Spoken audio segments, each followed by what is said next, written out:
oi papai, sejam bem-vindos. Vocês estão no canal do Instituto Somos Pais. Eu sou Jéssica Costa, fundadora, orientadora educacional e coach de pais. Eu espero que vocês já tenham assistido a série sobre sono. Foram 9 aulas, onde toda a explicação de fisiologia de sono, variáveis, distúrbios, rotina, rituais, especialistas, métodos e técnicas para ensinar o seu filho a dormir. Tudo isso já está disposto, já está aqui no nosso canal. Foram 9 aulas.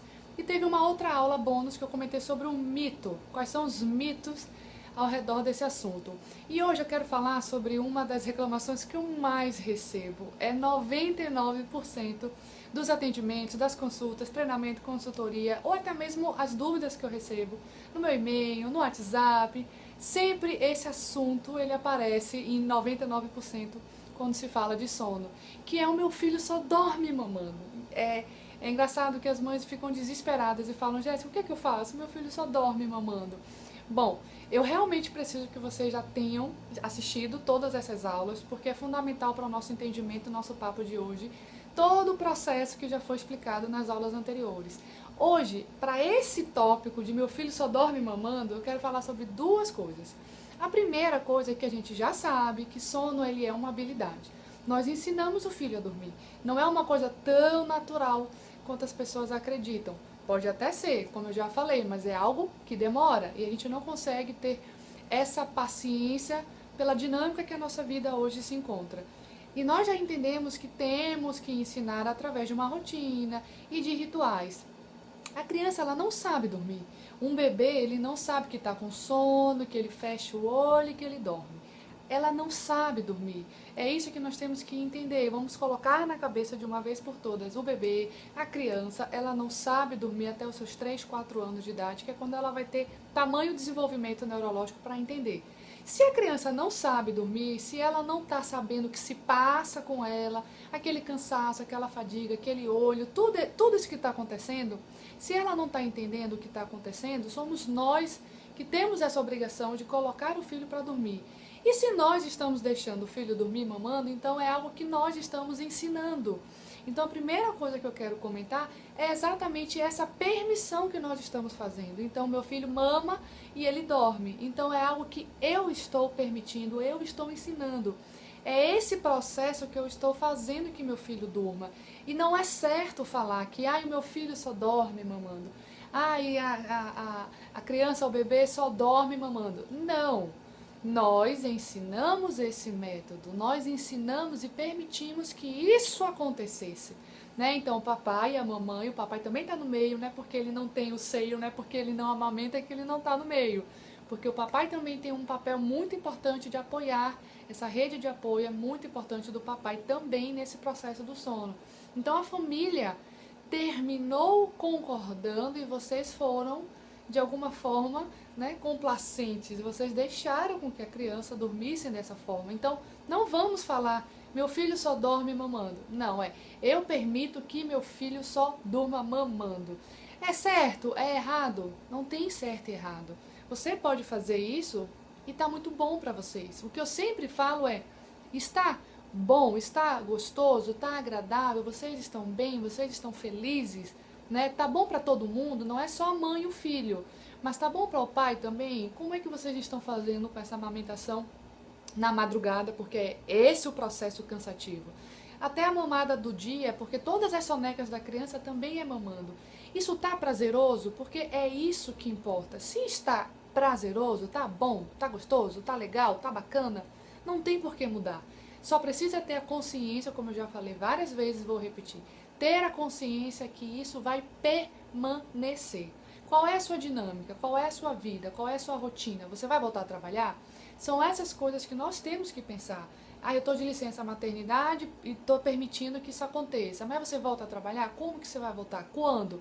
Quem vai ficar com seu filho? Como que ele vai dormir com essa pessoa que não é, no caso, não vai ter o seio para mamar?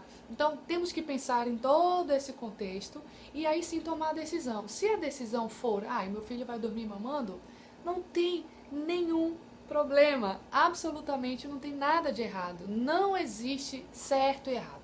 Mas existe a consciência que nós temos que ter. Eu vou fazer isso, eu vou voltar a trabalhar e vou continuar fazendo isso. Porque O que é errado e injusto é falar que a criança só dorme dessa forma quando nós permitimos que ela só durma assim. Então a mãe volta a trabalhar, às 7, 8 meses ela já está morta. E aí a criança já tem praticamente quase 1 ano de vida dormindo de uma forma. E aí nós vamos querer mudar a forma que ela dorme. Então o processo, a mudança desse hábito é possível, claro que é possível. Por isso existem as consultoras de sono para ajudar nesse processo. Mas ele é um processo que nem sempre é fácil. Sempre vai ter algo, vai ter um choro, vai ter um desconforto, é uma mudança de hábito e nada é tão fácil.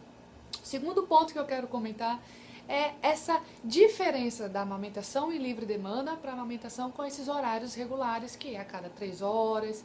Não vai ser a cada 3 horas no primeiro mês de vida, talvez nem no segundo mês de vida, mas nós vamos ter o ideal, que é a cada 3 horas. A maternidade já nos orienta a isso. O ser humano se alimenta a cada 3 horas. Então, o bebê no primeiro mês é um aprendizado. Ele está aprendendo a mamar. Não tem nada de horário regular. Mas nós vamos tentar, dia após dia, começar a estabelecer 1 hora e meia, 2, até que você chega nessas 3 horas. Essa que é a amamentação intervalada, como a gente fala. Amamentação de 3 horas e depois a cada 4 horas, quando faz 4 meses. Qual que é a diferença? Porque para ensinar um bebê a dormir é muito interessante e é muito mais fácil quando a gente tem essa amamentação regular, por inúmeros motivos, né? A criança começa a ter um ajuste emocional melhor, ela começa a entender que ela não precisa chorar para ter as coisas, não quer dizer que ela passa fome, porque se ela tiver com fome ela vai chorar, mas ela começa a praticar a paciência, ela começa a praticar eu não preciso me movimentar, me chorar, me esgoelar, vamos dizer assim, para ter as coisas. O corpo começa a entender que as coisas acontecem a cada 3 horas. Todo esse ensinamento de um ciclo de 3 horas para a criança é muito importante, que é como se fosse 24 horas. Então, o nosso dia que tem 24, para a criança seria a cada 3 horas. Então, são muitos benefícios que favorecem a rotina e que favorecem também o sono. E quando a gente faz a livre demanda, tem uma pequena questão. Eu amamento em livre demanda, meu filho vai dormir bem? Pode ser que sim. Amamento em livre demanda, posso ensinar meu filho a dormir? Claro que pode.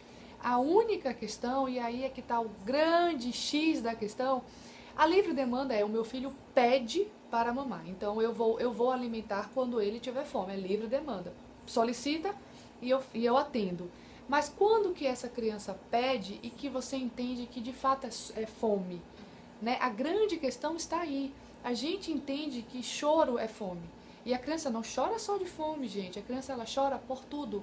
Qual é o meio de comunicação da criança? O choro.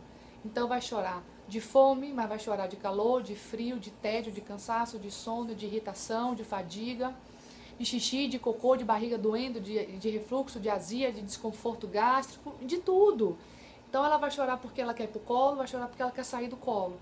E a gente pode cometer um erro muito grave, assim, todo choro, é fome. Todo choro é fome. Então a gente precisa ter muito cuidado. A livre demanda é: eu amamento meu filho quando ele sente fome. Ok. Mas quando que ele sente fome?